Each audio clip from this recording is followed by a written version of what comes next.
I'm standing alone in a crowded room and we're not speaking. And I'm dying to know, is it killing you like it's killing me? Yeah. I don't know what to say since a twist of fate when it all broke down. And the story of us looks a lot like a tragedy now. It doesn't have any meaning other than the symbolic meaning. It's kind of going to, people are like, you're drawing conclusions, thinking all these like songs and music and art, that it has like some kind of deeper meaning. You're just making that up. Or you're reading too much into it. What the hell do you think it's about? It's about nothing. We pay people millions and billions of dollars to make shit up that doesn't mean anything. That's how you become a great artist, is by making up random shit that doesn't mean anything. Then all the most important intellectually advanced people in the world look at your shit and they appreciate it and they're so happy. They appreciate it so much, they think it's so awesome that they lift you to the highest levels of our society, and you get famous by making up random shit that people like and appreciate and call important for no reason whatsoever. Random shit that doesn't mean anything. I just want to give you the picture that the art community is an intellectual community. It's not making just pretty things, or they're having an intellectual discussion and arguments. So yes, it does mean something. One thing you need to understand is that storms have to do with conflict. And it's had to do with that ever since well before there was ever gunpowder. So even when conflict would be like hacking people to death with a sword or like ramming with a spear, boom boom was still associated with warfare. It looks as though the Great European War is one of the possibilities of the near future.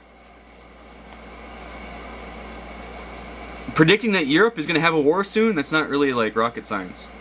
They're all crazy over there. That's why we came over here, by the way, just incidentally. Commenting on the prevailing world situation 2 years before it concluded in the issue of February 1887, this all looks as though the next summer, 1888, would see a war on the foot of which might engage every nation of Europe. So 1888, people are saying, hey, there's going to be a war soon. 1888. In the issue of January 15th, 1892, he had postponed the war to about 1905. In the same time, stressing that this generally expected Great War had nothing to do with 1914 and the expectations attached to that date. Alright, so the Watchtower specifically talked about a war coming, and then specifically said the 1914 date isn't about that war. In January 15th, 1892, about 1905, Charles Russell predicted war in Europe. Stressed the Great War had nothing to do with 1914 and the expectations attached to that date. So Russell, who predicted 1914, also predicted there would be a war in Europe, and specifically said that that doesn't have anything to do with his prophecy. January 15th, 1892 issue of the Watchtower. Write it down. January 15th, 1892, Russell, the guy that predicted 1914, also predicted there would be a war, but stressed that his 1914 date doesn't have anything to do with that war. So compare that to what we just read a little while ago about the Watchtower bragging they predicted the war of 1914. Or that the World War I breaking out in 1914 proved that Russell was correct. Russell specifically said that 1914 isn't about the war that he knows coming. Isn't that awesome?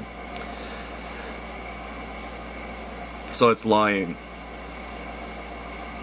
In 1914, he expected not a general European war, but the climax of the Battle of Armageddon, which he thought had begun in 1874.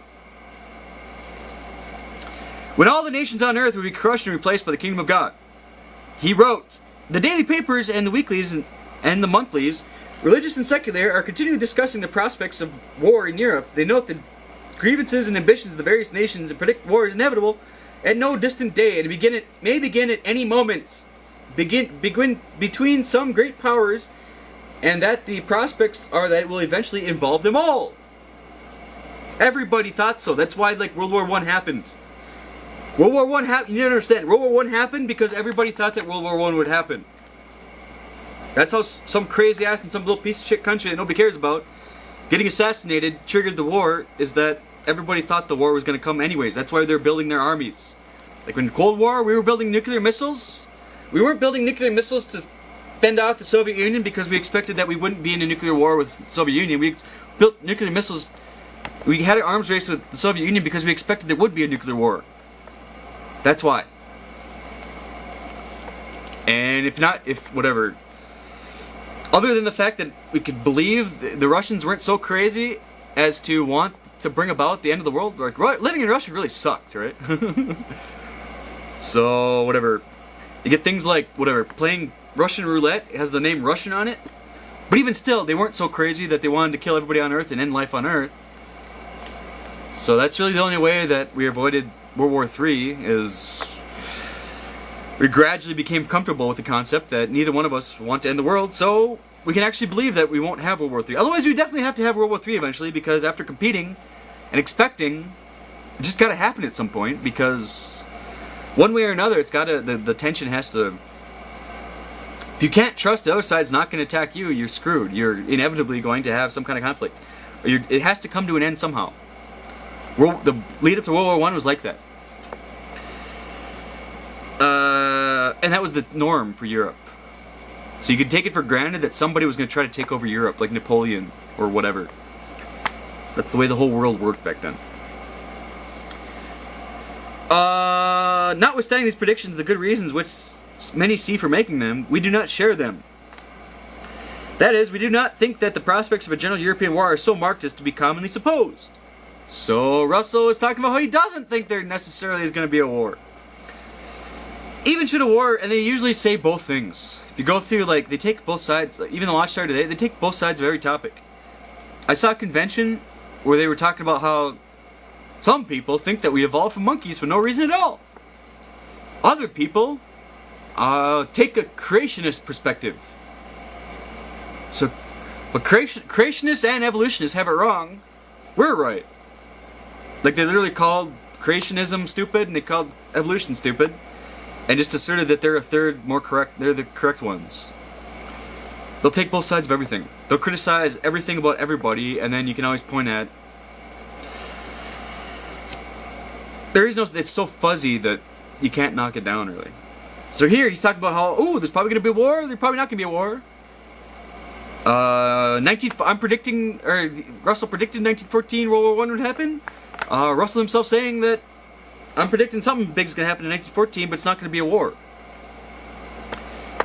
Spaghetti thoughts, basically.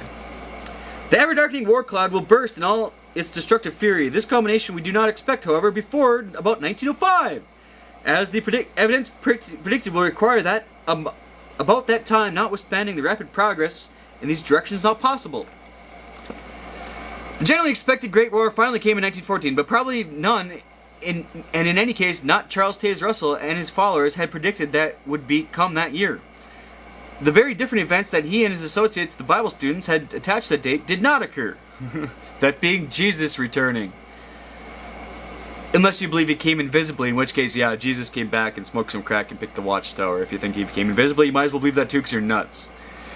Like the predictions of the many other contemporary millenarian writers, and this is millenarian, so like Miller, Russell's a frickin' Millerite. If you're Jehovah's Witness, you're a Millerite. You're a descendant of the Millerite movement. Sorry to burst your bubble. Millenarian writers, their predictions too were proved definitely, completely, absolutely false by the events. To claim afterwards, as the Watchtower Society repeatedly did up to 1993, that they alone accurately, by God's Holy Spirit, had predicted the outbreak of the war in 1914 and other events, and that all the politicians, religious leaders, economic experts had been telling the people the opposite, is demonstrably a gross distortion of historical facts.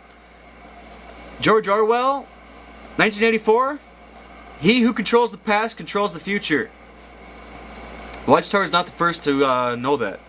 If you can control the past, you control the future. If you can rewrite history, you can control the future, because you can just claim that you're right about everything.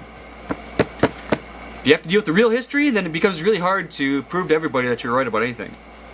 It's very fuzzy, it's very difficult. If you can just claim that you're right about everything by rewriting the past, you can control the future. That's why the book 1984 has that theme in it. Because smarty pantses understand that.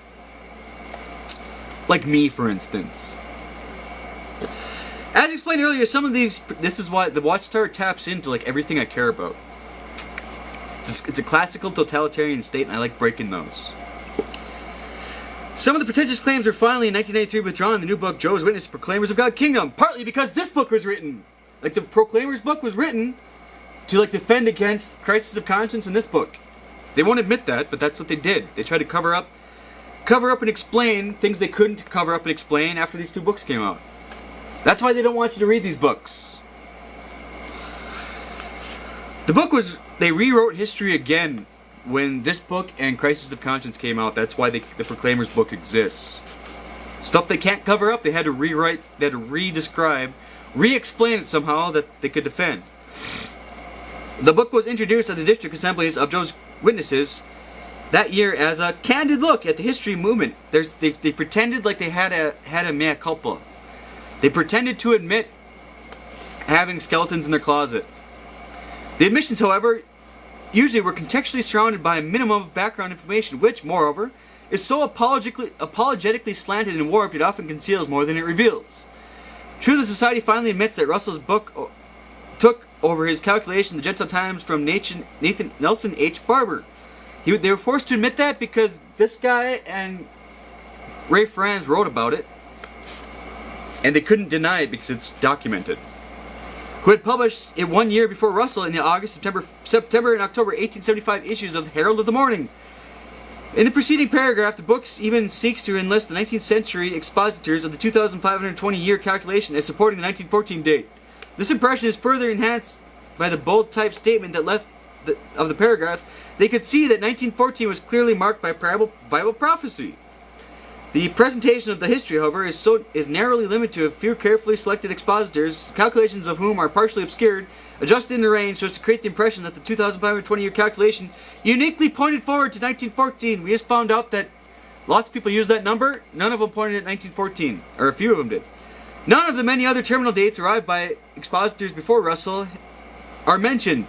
Thus, although John A. Brown is stated to have arrived at the 2,520 years as early as 1823, his particular application of the period is completely veiled and distorted in the subsequent sentences. Alright, I'll just leave it here. Page 68. So here's a page from the Proclaimers book. Page 134 of the Proclaimers book talks about some guy as supporting Russell's 1914 date when he didn't. He had a different date. And we talked about earlier, this is a good example of fair use. So they have an actual page from the Proclaimers book in this book, but it's there for a specific purpose that is showing you what they said, right? So UMG, this is how I'm using music videos and whatnot. This is fair use. You can do that. So, quit screwing with me, hey? We're on page 68 now. You see why they don't want you to read these books, huh?